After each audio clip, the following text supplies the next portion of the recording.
First of all, Pakistan and Benazir Bhutto. When the former Prime Minister arrived back in the country 2 weeks ago, after 8 years in exile, the homecoming parade in Karachi was quite literally blown apart by an assassination attempt. A suicide bomber exploded a bomb meters from Ms. Bhutto's open-top bus and killed more than 130 people. Benazir Bhutto joins us now. Benazir, hello and welcome. Thank you, David. No, it's that horrific incident in which 158 innocent young men, a woman, a baby lost their lives has just made me more determined to continue. I do believe Pakistan is under increasing threat of an extremist takeover, and to save the country, I believe we must restore democracy, get the people's faith in the country, moving the country forward. So I'm determined to go ahead with the mission to save Pakistan with democracy.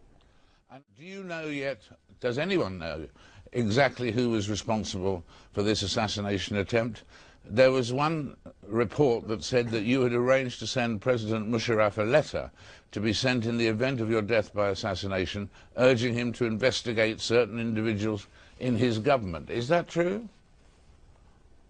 Yes, it is true that I wrote to General Musharraf. I received information from General Musharraf that a friendly country had passed on to them the information that I could be attacked by a gang from the Afghan warlord Baitullah Masood, or by Hamza bin Laden, the son of Osama bin Laden, or by the Pakistani Taliban in Islamabad, or by a group in Karachi. So I sent back a letter saying that while these groups may be used, I thought it was more important to go after the people who supported them, who organized them, who could possibly be the financiers or the organizers of the finance for those groups. And I named 3 individuals who I thought were their sympathizers. Now I understand that I could be wrong and my suspicions could be misplaced, but these are the people that I suspect want to stop the restoration of democracy.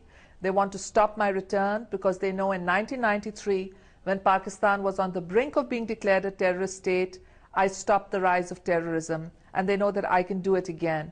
So I feel that these are the forces that really want to stop not just me, but the democratic process and the will of the people from triumphing. And in terms of these 3 people that you mentioned, were they members of or associated with the government? Yes, well, one of them is a very key figure in security. He's a former military officer.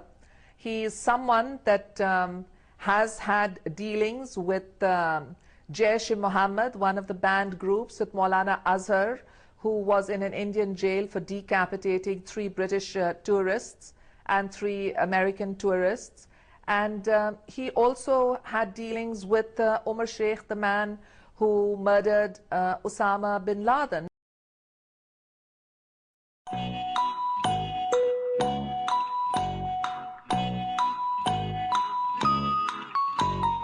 Umar Sheikh, the man who murdered Osama Bin Laden, murdered Osama Bin Laden, murdered Osama Bin Laden, Osama Bin Laden, Osama Bin Laden, Bin Laden, Bin Laden, Umar Sheikh, the man who murdered Osama Bin Laden.